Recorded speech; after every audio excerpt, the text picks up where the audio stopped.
Fake asylum seekers are reportedly going back home for their holidays. Asylum accommodation whistleblowers have revealed that 3 teenage asylum seekers from Iran who claimed that they had to flee because of persecution went back home to see their family and even did a spot of water sports while they were there.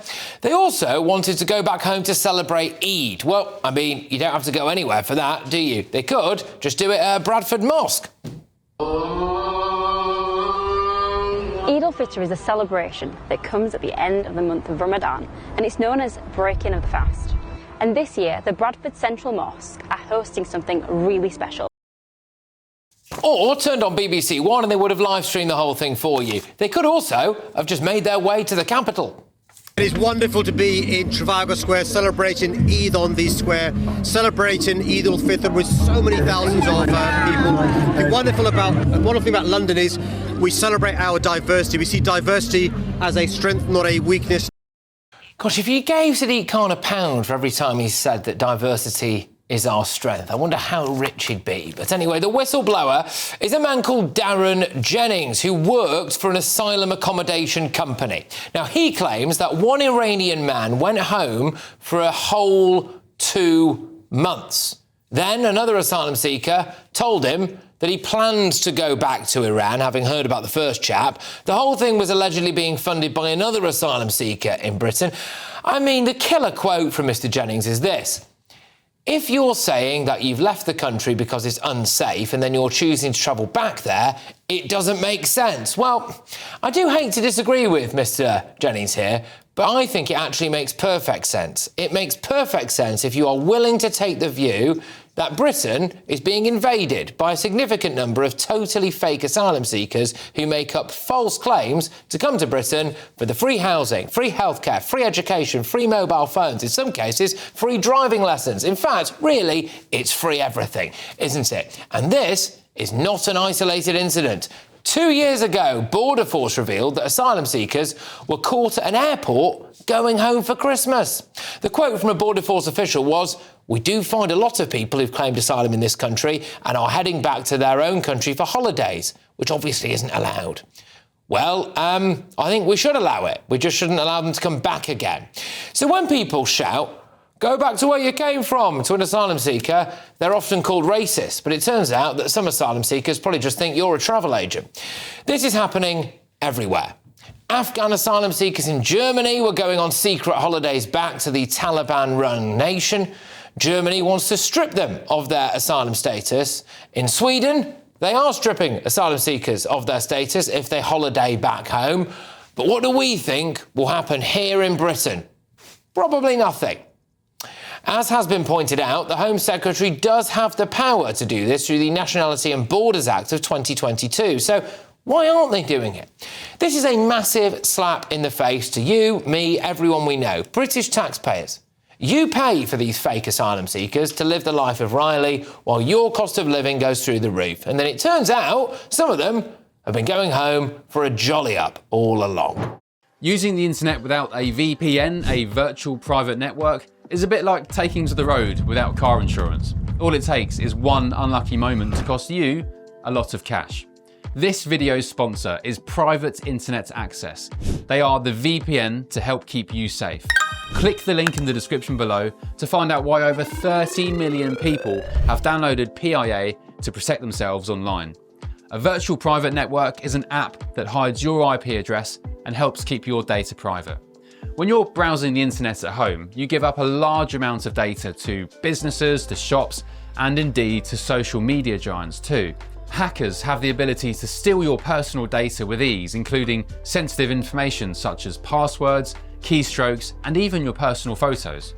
Private Internet Access helps protect your personal data by encrypting your internet connection to keep your data out of the hands of cyber criminals. And it's not just hackers either to be concerned about. Information can be censored too. When Canada passed their C-18 bill, social media giants decided to ban news content on their platforms. But PIA can protect your ability to consume the news and content you love. Private Internet Access is available for Windows users, Mac OS, Android, Linux, iOS, and you can use one PIA subscription to to protect an unlimited amount of devices.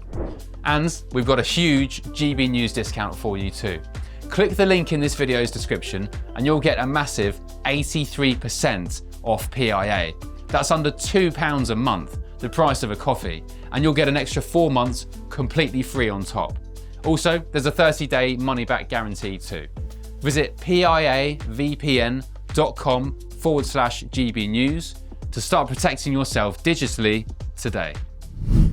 Let's get thoughts on my panel. We've got Daily Express columnist Carol Malone. We've also got former MP and chairman of the Tory party, Sir Jake Berry, and former Labour Party advisor, Matthew Larzer. Carol, this is a huge slap in the face for British taxpayers. Asylum seekers are going home for their holidays. Yeah, it just confirms what we've always known, that a vast number of people coming here and claiming asylum are economic refugees. They're not asylum seekers. And, you know, you touched on it before. It really is a massive slap in the face. This country has a proud history of looking after people who are fleeing war and persecution. And this is really taking the British people for mugs. It is beyond appalling. If those people, we know who these young people are who went away and came back, so they should be deported immediately. The law here is quite clear. It says if you go back to your country of origin, it could lead to the withdrawal of your refugee status, because it means you no longer need our protection, which means you don't need our benefits, you don't need our houses, you don't need our healthcare. So now that we know that this is happening, we ought to send the people back that we know who are doing it. But we won't, and you said it just there. It will never happen in this country. So the British people are being taken for mugs. We've known it for a very long time. And it's just, you know, if you can go home for your holidays, you can stay there forever. Yeah, 2 months is the case that one of the people. One guy sent videos of himself doing water sports to the asylum accommodation people, just saying, you know, here I was having a great time back in Iran.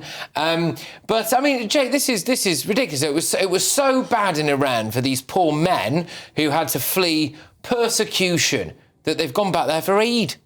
Yeah, I mean, look, this really confirms what so many of GB News viewers think about the asylum system. It is just being played, and unfortunately, here in Britain, we are being played for mugs. The first thing is, there's virtually no asylum seekers genuinely in the UK, because there's no such thing as an asylum seeker from France.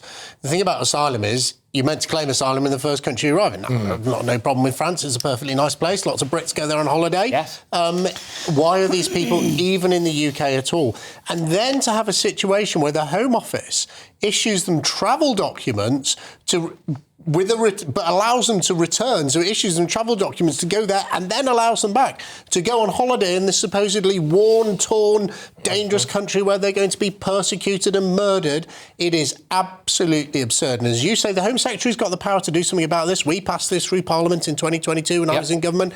Use it. Well, the thing is, this took a whistleblower from an asylum accommodation centre to do it. I guarantee you this is happening right across the country. Yeah. What's the Home Secretary going to do about it, Matthew? Well, what she should do about it is use the powers, as Jake said. There's going to be a bit of a consensus here, and stop this now. Not least because it does bring into disrepute the entire asylum system, and it absolutely and totally undermines support for... I mean, Jake, you say that if people have come from France, but we do actually have safe routes for about 80,000 people a year who can come directly from country. And so hang on a minute, sorry. So we do, because we hear a lot, don't we, about how there's no safe and legal routes. Well, the problem that the charity says there aren't enough, that there's a cap on it, and the cap's too low, in their opinion. But who was paying for these so-called asylum seekers to go back to Iran? Now, this is really interesting for me, because they said they got the money from another asylum seeker. Do we think it was from the goodness of his heart, Carol? No. Or do we think it might have had a motive? Do you think he might be lying about it and working as Deliveroo driver? Or doing something much, much worse than that, actually. So they're earning black market money. And the thing is, when this place where they were staying, this home where they were staying, was alerted to it, they just brushed it to one side. So everyone's getting paid, and they don't actually care about the rules or the laws. The only people that care are people like us who are actually paying for all of this. I mean, it is. I mean, I think we can all agree it's absolutely absolutely, the most astounding part of this story is to find that, as far as we know, they were issued with travel documents by the Home Office, who themselves are processing the system. It just makes the system a complete laughingstock. And it's right that Germany and Sweden have said, if you want to go home, that's fine, but you're obviously not in immediate danger if you're popping back on holiday. British people, for too long, ordinary hard-working Brits, and even, anyone, doesn't really matter if you're hard-working, you might be retired, I don't care, have been looking at these boatloads of mostly men coming across the channel saying you are not an asylum seeker or a refugee, you are on the take. You are here to con us all out of free accommodation, free education, free healthcare, free absolutely everything. And then you end up with a load of lovely lefties going, oh my gosh, you're so horrible and racist.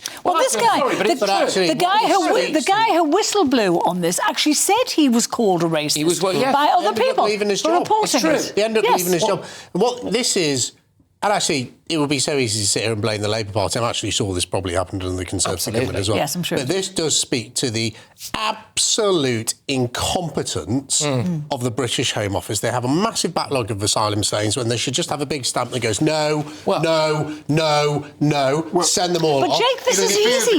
This is easy to fix. Absolute incompetence. We know who these people are. We've got their names, got the documents, send them back. Why don't we just, I tell you what we should do, why don't we just offer every single person who's in an asylum hotel now a free trip back home? Yes. And if they take it, then they can go and they never come back. Matthew. That's what the Labour Party's doing, isn't it? That's how they've got these 24,000 people they claim they've deported. Most of them are volunteers. They have removed more people. Well, I mean, people are leaving, even if they're volunteers. But just to go back to this, I think one of the issues is they were under 18 allegedly, so therefore I suspect they were in fear of the courts. It says something about our courts, that our courts, the sort of fear of what our courts might do is holding the authorities, as it were, back. I'm not saying it's good. If they're old enough... Keir Starmer heads the government. He's got a massive majority. My opening words were... the law. Change the law. Protect Britain. Protect British residents. Do what Sweden are doing. Do what Germany are doing. We agree. I mean, Sweden is not a bastion of right-wing politics, is it? Yet again, British taxpayers are seeing... They already know in their heart of hearts that hotel full of asylum seekers at the end of their road is probably full of people who are conning the system and are economic migrants at the end of the day. And now they see some of them, where they've gone, it's quieter here than usual. They've just nipped back home for a holiday. And then they come back again. Look, the solution for me is this. I've said it before, say it again. Offer every single asylum seeker in this country the opportunity to go back home for a quick holiday. If they say yes to it, then you go, all right, you can't be that genuine. We'll pay for you to go back and then deny them re-entry into the UK. Get them off the taxpayers' bill. But anyway, there we go. A lively start, slightly punctuated there, of course, by the President of the United States and the leader of Israel.